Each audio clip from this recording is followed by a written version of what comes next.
जी, बिस्मिल्लाहिर्रहमानिर्रहीम।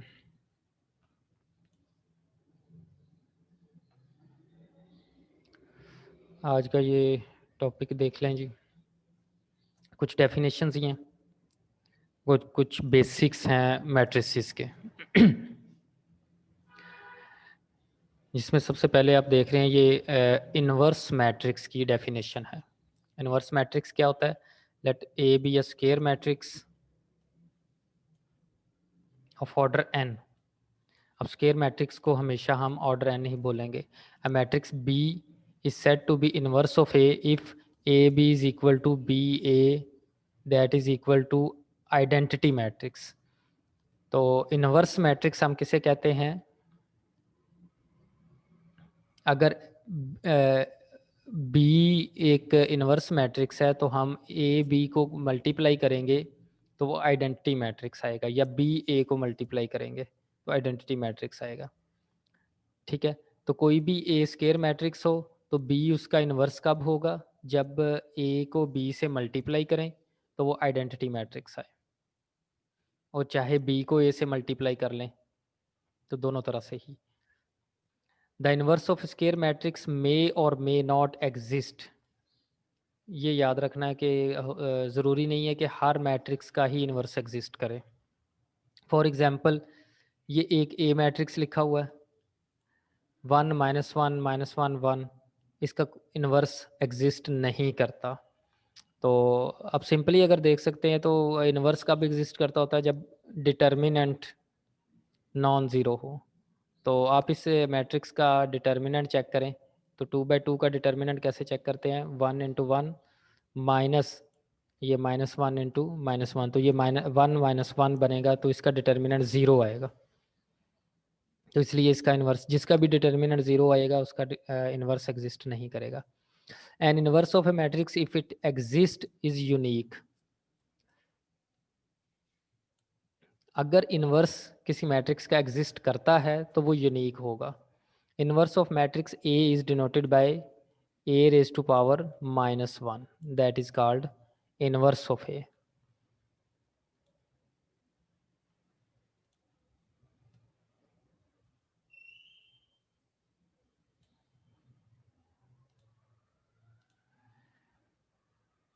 अच्छा जी, नेक्स्ट डेफिनेशन है a square matrix A whose inverse exist is called non singular और इन्वर्टिबल मैट्रिक्स।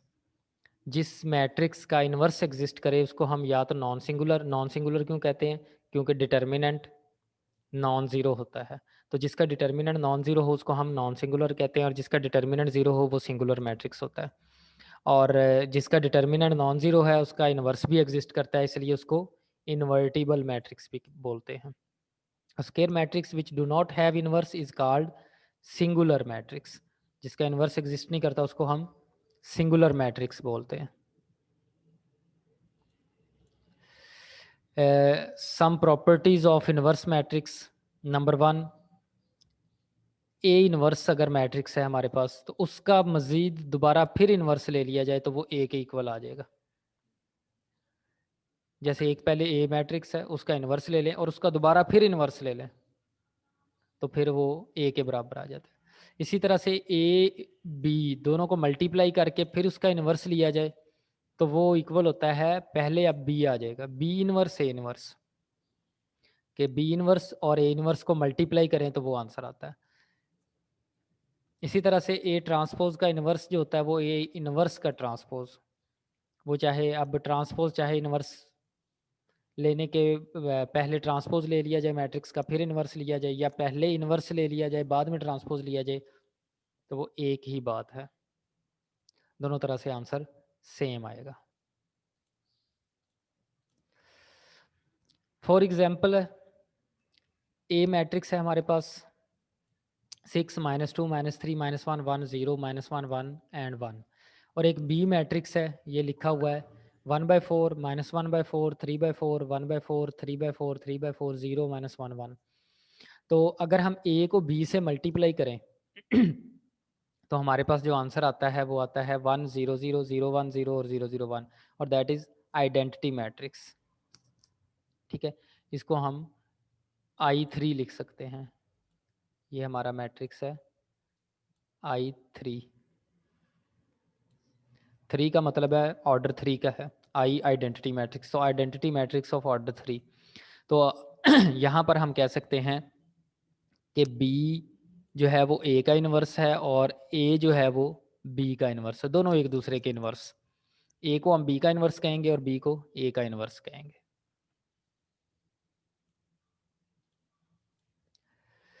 नेक्स्ट है जी एचलन फॉर्म और रेड्यूस्ड एचलन फॉर्म। ये आप लोगों ने शायद सेकंड ईयर में भी किया हो कि एचलन फॉर्म क्या होती है और रेड्यूस एचलन फॉर्म क्या आती है। उसको थोड़ा सा रिवाइज मैं कर देता हूँ, कुछ थोड़ा सा समझने की ज़रूरत है, कुछ लोगों को नहीं भी इसकी अंडरस्टैंडिंग होती। तो a rectangular matrix is in echelon form if it has the following three properties। तो ये 3 प्रॉपर्टीज जिस मैट्रिक्स में आप देखें तो उसको आप कह सकते हैं कि ये एचलन फॉर्म में है। पहले नंबर पर all non zero rows are above any rows of all zeros. इसका सिंपल मतलब ये है कि अगर कोई नॉन ज़ीरो ज़ीरो रो है, यानी कि एक रो पूरी 0 0 0 है, वो सबसे एंड पर आनी चाहिए। और जितनी नॉन ज़ीरो रोज होंगी वो अबव ऑल ज़ीरोज़ होंगी। पहली बात तो ये।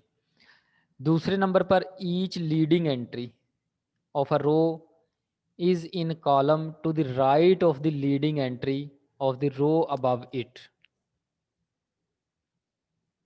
अब पहली बात तो लीडिंग एंट्री क्या होती है? लीडिंग एंट्री होती है जो किसी भी रो में पहला नॉन ज़ीरो नंबर होता है, उसको हम लीडिंग एंट्री कहते हैं।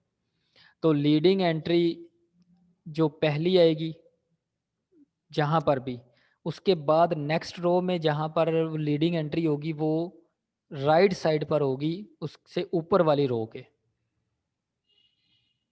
ठीक है, वो राइट साइड पर होगी नेक्स्ट लीडिंग एंट्री। तो each leading entry of a row is in a column to the right of the leading entry of the row above it. तो जो भी लीडिंग एंट्री होगी वो इससे जो एक रो में एक लीडिंग एंट्री है, जो नेक्स्ट रो में लीडिंग एंट्री होगी वो उस लीडिंग एंट्री के राइट साइड पर होगी।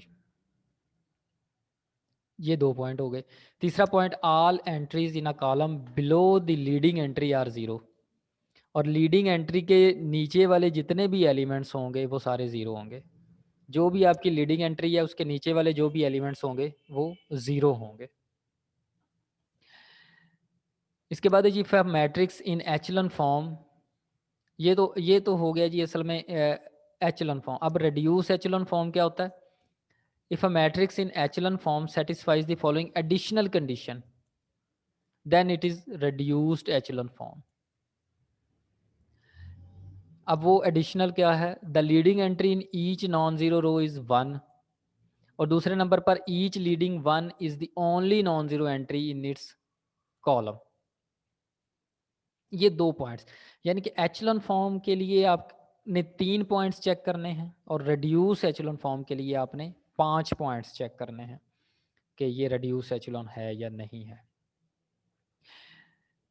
नोट है जी, each matrix is row equivalent to one and only one reduced echelon form. अब यहाँ पर एक चीज़ यहाँ पर ज़रा गौर से सुन लें कि एचलन फॉर्म जो है वो एक से ज़्यादा हो सकती हैं। एक मैट्रिक्स आपने लिया ए, उसकी आपने एचलन फॉर्म बनाई। वो एचलन फॉर्म आप कोई आपने जो एचलन फॉर्म बनाई है और आपके किसी फ्रेंड ने एक एचलन फॉर्म बनाई है तो वो डिफरेंट हो सकती है। Echelon forms may be different but reduced echelon form अगर आपने बनाई है तो वो सेम ही होगी। रेड्यूस्ड एचलन फॉर्म डिफरेंट नहीं होगी। ठीक है, मैं दोबारा इसको रिवाइज कर रहा हूं with the help of examples. ये देखें जी। अब उसी पॉइंट्स को मैं दोबारा रिवाइज करता हूँ। ये जो पहली 3 आपको मैट्रिक्स नज़र आ रहे हैं, एक ये मैट्रिक्स है, एक ये मैट्रिक्स है और एक ये, तीनों रेड्यूस्ड एचलन फॉर्म है। अब कैसे रेड्यूस्ड एचलन फॉर्म है देखते हैं जी। पहले नंबर पर हमारा पहला पॉइंट क्या था? अब पॉइंट वाइज देखते हैं।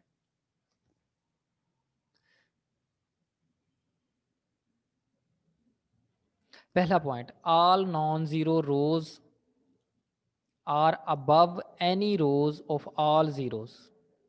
ये पहला पॉइंट। अब ये देखें उसमें पहला पॉइंट क्या है। नॉन जीरो रो इसमें कोई है ही नहीं, सॉरी जीरो रोज, सारी की सारी नॉन जीरो रोज हैं। ठीक है, तो पहला पॉइंट तो हो गया क्लियर। अगर कोई रो सारी की सारी जीरो हो, जैसे ये तीसरे में है, ये दोनों रोज जीरो जीरो हैं, तो ये एंड पर होंगी, तो जीरो वाली रोज लास्ट पर होगी, और तमाम की तमाम नॉन जीरो रोज अबव ऑल जीरो रोज होंगी। ये बात है। दूसरे नंबर पर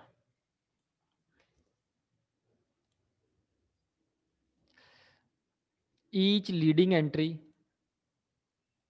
of a row is in a column to the right of the leading entry of the row above it। ठीक है, अब ये देखें ये क्या, इसका क्या मतलब है। पहले मैट्रिक्स में ये जो है पहली लीडिंग एंट्री ये वाली है दूसरी लीडिंग एंट्री ये वाली है, और तीसरी लीडिंग एंट्री ये वाली। लीडिंग एंट्री कौन सी होती है? जो रो में पहला नॉन जीरो नंबर होता है। तो पहली रो में पहला नॉन जीरो नंबर ये, पहली दूसरी रो में पहला नॉन जीरो नंबर ये, तीसरी रो में पहला नॉन जीरो नंबर ये। अब देखें, जो दूसरा पॉइंट ये कह रहा है कि अगर आपकी पहली लीडिंग एंट्री ये है, तो दूसरे रो में जो लीडिंग एंट्री आएगी वो इसकी राइट साइड पर होगी, यहाँ पर राइट साइड पर। यहाँ भी हो सकती है, यहाँ भी हो सकती है, यहाँ भी हो सकती है, लेकिन इसकी ये जो वन है, पहला वन है, पहली लीडिंग एंट्री है, इसकी राइट साइड पर होगी। कहीं भी, इन तीनों जगह पर कहीं भी हो सकती है। ठीक है, दोबारा सुन ले। दूसरा पॉइंट ये बताता है कि पहली लीडिंग एंट्री जो भी हो, पहली लीडिंग एंट्री अगर ये है, तो जो दूसरे रो की लीडिंग एंट्री होगी वो इसकी राइट साइड पर होगी। ठीक है, अब आते हैं जी तीसरे पॉइंट पर। तीसरा पॉइंट क्या था? तीसरा पॉइंट ये है कि all entries in a column below a leading entry are zeros. तो लीडिंग एंट्री को देखें, ये लीडिंग एंट्री है तो इसके नीचे वाले सारे ज़ीरो, ये लीडिंग एंट्री है तो इसके नीचे वाला एलिमेंट ज़ीरो। अब ये लीडिंग एंट्री है तो इसके नीचे एलिमेंट ही कोई नहीं, अगर होता तो वो भी ज़ीरो होना चाहिए था। तो ये 3 पॉइंट्स तो हो गए एचेलॉन फॉर्म के लिए। तो रिड्यूस एचेलॉन फॉर्म के लिए 2 एक्स्ट्रा पॉइंट, वो कौन से? कि लीडिंग एंट्री 1 होनी चाहिए, ये तीनों ही लीडिंग एंट्रीज हैं और तीनों 1 है। चौथा पॉइंट हो गया क्लियर। पांचवा पॉइंट ये था कि लीडिंग एंट्री के ऊपर वाले डिजिट भी 0 होने चाहिए। ये भी, ये देखें, ये दोनों भी 0, ये भी 0। इसको हम कहते हैं रेड्यूस्ड एचेलॉन फॉर्म। अब नेक्स्ट पर आ जाए, देखें जी, ये लीडिंग एंट्री है, ये लीडिंग एंट्री है, और ये लीडिंग एंट्री, और 1 है लीडिंग एंट्री। इसके ऊपर वाले एलिमेंट्स भी 0 हैं और नीचे वाले एलिमेंट्स भी 0 हैं। ये देखें, तो इसको हम रेड्यूस्ड एचेलॉन फॉर्म कहेंगे। अब यहाँ पर आ जाएं, ये वाले मैट्रिक्स पर। इसमें देखिए, पहले रो में पहली नॉन जीरो एंट्री 1 है, ये वाली। दूसरी रो में पहली नॉन जीरो एंट्री ये है, और ये इसकी राइट साइड पर है। ये देखें, इसकी राइट साइड पर। ठीक है, और इससे जो लीडिंग एंट्री है, और कोई लीडिंग एंट्री नहीं है, ये 2 ही लीडिंग एंट्रीज हैं। तो पहली लीडिंग एंट्री इसके सारे नीचे 0, दूसरी लीडिंग एंट्री इसके नीचे वाले एलिमेंट्स भी 0 और इसका ऊपर वाला एलिमेंट भी 0। लिहाजा पांचों की पांचों कंडीशन यहाँ पर सेटिस्फाई होती हैं, इसलिए इसको हम रेड्यूस्ड एचेलॉन फॉर्म कहेंगे। अब यहाँ पर आ जाए जी, ये है एचेलॉन फॉर्म्स। कैसे? पहली लीडिंग एंट्री, इसके नीचे वाले एलिमेंट 0, दूसरी लीडिंग एंट्री, इसके नीचे वाले एलिमेंट 0, ऊपर वाला 0 नहीं है, और ये तीसरी लीडिंग एंट्री। दूसरे में आए तो पहली लीडिंग एंट्री, इसके नीचे वाले एलिमेंट 0, दूसरी लीडिंग एंट्री, इसके नीचे वाला एलिमेंट 0, तीसरी लीडिंग एंट्री है ही नहीं, इसलिए खत्म। तो ये एचेलॉन फॉर्म हो गई। तीसरे में आए जी, पहली लीडिंग एंट्री, दूसरी leading entry and third leading entry. तो पहली लीडिंग एंट्री के भी नीचे जीरो, दूसरी के नीचे भी वाले भी एलिमेंट जीरो, और तीसरे के नीचे तो कोई एलिमेंट ही नहीं है। ठीक है, तो ये लीडिंग है। अब यहाँ पर ये एक याद रखें कि ये जो एचलन फॉर्म में जो लीडिंग एंट्री है वो ज़रूरी नहीं कि वन हो, वो कोई भी हो सकती है, कोई भी एलिमेंट हो सकता है। लेकिन रिड्यूस्ड एचलन फॉर्म में ये ज़रूरी है कि वो जो लीडिंग एंट्री है वो वन हो। ठीक है, अच्छा जी, अब नेक्स्ट है pivot position. What is a pivot position? A pivot position in a matrix A is a location in A that corresponds to a leading one in the reduced echelon form of A. A pivot column is a column of A that contains a pivot position. Pivot element या pivot position किसे कहते हैं कि वो location जहां पर leading entry होती है, जैसे ये वाली, इस पोजीशन को हम पिवट पोजीशन कहेंगे। ये वाली लीडिंग एंट्रीज है ना। अगर इसमें देखें तो ये लीडिंग एंट्री है, उसके बाद ये लीडिंग एंट्री है, ठीक है, उसके बाद ये लीडिंग एंट्री है। तो ये पिवट पोजीशन होगी, ये पिवट पोजीशन होगी, ये पिवट पोजीशन होगी। इसमें देखें तो ये पिवट पोजीशन और ये पिवट पोजीशन। अब इस कॉलम को जहां पर पिवट पोजीशन होती है, इस पूरे कॉलम को हम कहते हैं पिवट कॉलम। ये पिवट पोजीशन है तो इस कॉलम को हम कहेंगे पिवट कॉलम। ये पिवट पोजीशन है तो इस कॉलम को हम कहेंगे पिवट कॉलम। इस कॉलम को हम कहेंगे पिवट कॉलम।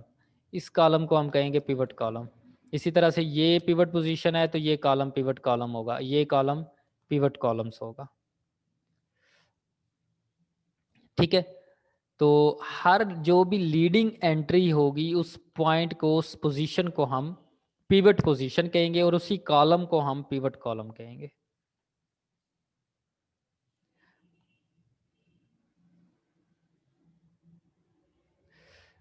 ठीक है जी। अब लीडिंग एंट्री जो होती है वो एचलन फॉर्म में वन होना ज़रूरी नहीं है और रिड्यूस्ड एचलन फॉर्म में वन होना ज़रूरी है। नेक्स्ट है जी एलिमेंट्री रो ऑपरेशंस। ये जो हम एलिमेंट्री मैट्रिसेस बनाते हैं, मैट्रिसेस को आपस में रोज़ को मल्टीप्लाई और डिवाइड करते हैं या ऐड करते हैं, उसका क्या तरीकाकार है। तो एलिमेंट्री रो ऑपरेशन क्या होता है जी?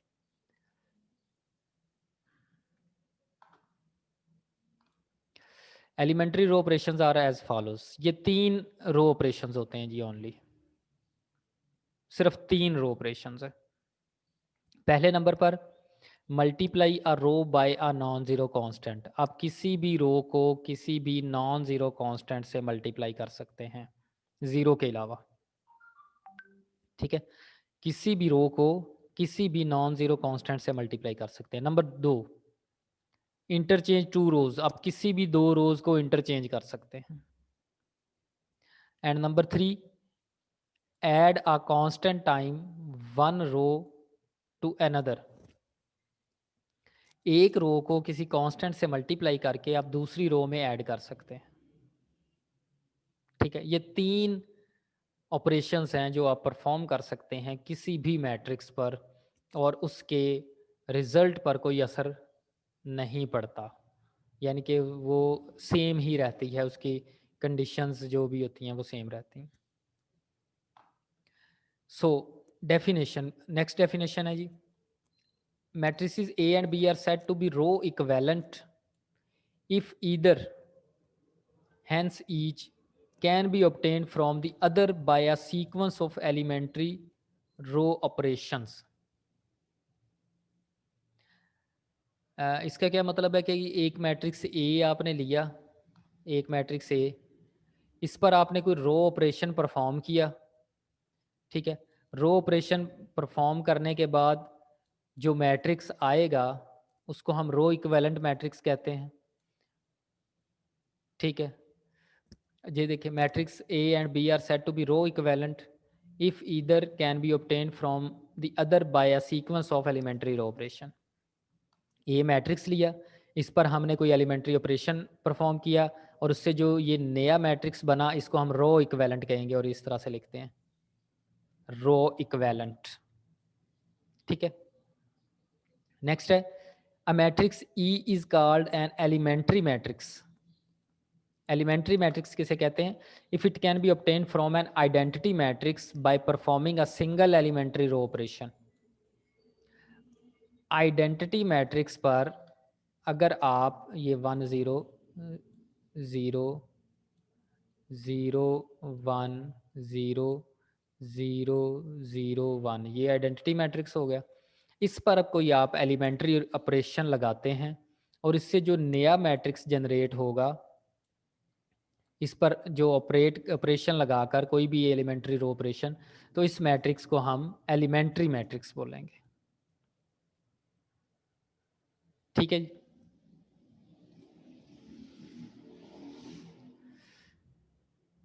जी, ये क्वेश्चन है example, row reduce the matrix A below to echelon form and locate the pivot columns of A। ये आप लोगों ने परफॉर्म करने, आप लोगों के लिए है।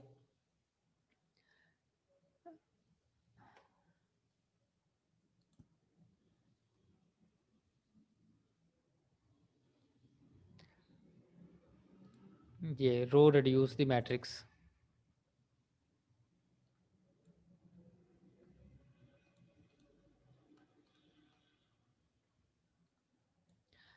इस मैट्रिक्स को आपने एचलन फॉर्म में कन्वर्ट करना है और फिर उसको रेड्यूस्ड एचलन फॉर्म में कन्वर्ट करना है। और तीसरे नंबर पर आपने बताना है कि इसमें पिवट कॉलम्स कौन से हैं। ये 3 चीज़ें आप लोगों ने करनी है।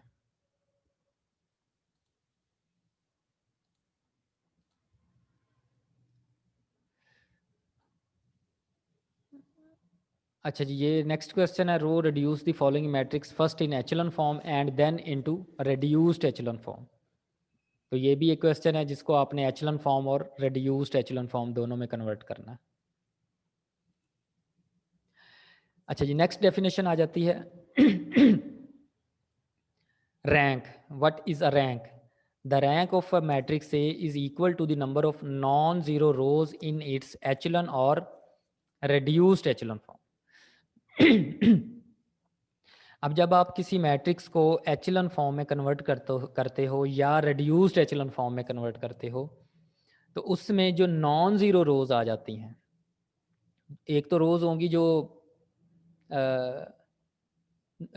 ज़ीरो ज़ीरो, अगर कहीं रो आ जाती है, अगर नहीं आती तो ठीक है, लेकिन अगर ज़ीरो ज़ीरो रोज़ आ जाती हैं तो उसको छोड़ के बाकी जितनी रोज़ बचेंगी उसको हम कहेंगे rank of the matrix A. ठीक है, इसको रैंक।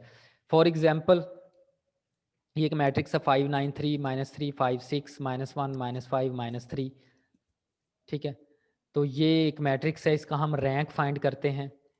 तो उसके लिए हमें इसको एचलन या रिड्यूस्ड एचलन फॉर्म में कन्वर्ट करना होगा। ये देखें, इधर मैंने सॉल्व भी किया हुआ है। ये मैट्रिक्स है, इस पर पहली काम तो ये करना है कि R13 का मतलब पहली रो को थर्ड रो से इंटरचेंज कर दिया, इस रो को इस पहली और तीसरी रो को इंटरचेंज कर दिया। ठीक है, दूसरे नंबर अब ये देखिए, ये सिंबल बता रहा है कि ये रो इक्वेलेंट है। फिर उसके बाद क्या किया कि पहली जो रो बनी है इसमें से -1 से इसको मल्टीप्लाई, हम किसी भी नॉन जीरो कांस्टेंट से मल्टीप्लाई कर सकते हैं, तो -1 से मल्टीप्लाई कर दिया। तीसरे नंबर पर इस पर हमने ये किया कि R2 + 3R1, R1 को 3 से मल्टीप्लाई किया और R2 में ऐड कर दिया, तो वो ये 0 हो गया। असल में हमारा जो मकसद होता है वो ये होता है कि 0 बनाना। ये लीडिंग एंट्री है, एक लीडिंग एंट्री बन गई, उसके नीचे वाले एलिमेंट्स 0 बनाने। इसी तरह से R3 -5 R1 कर दिया, R1 को 5 से मल्टीप्लाई करके R3 में ऐड कर दिया।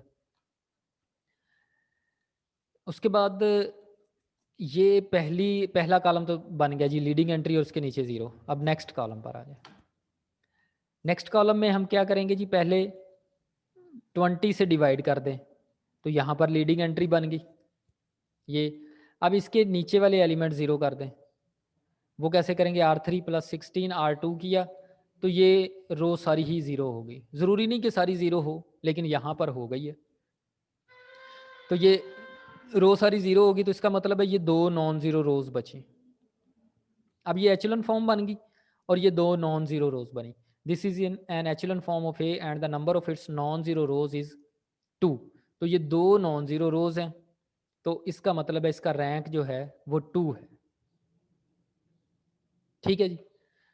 तो रैंक ऑफ 2 हो गया इसका, इस मैट्रिक्स का रैंक 2। तो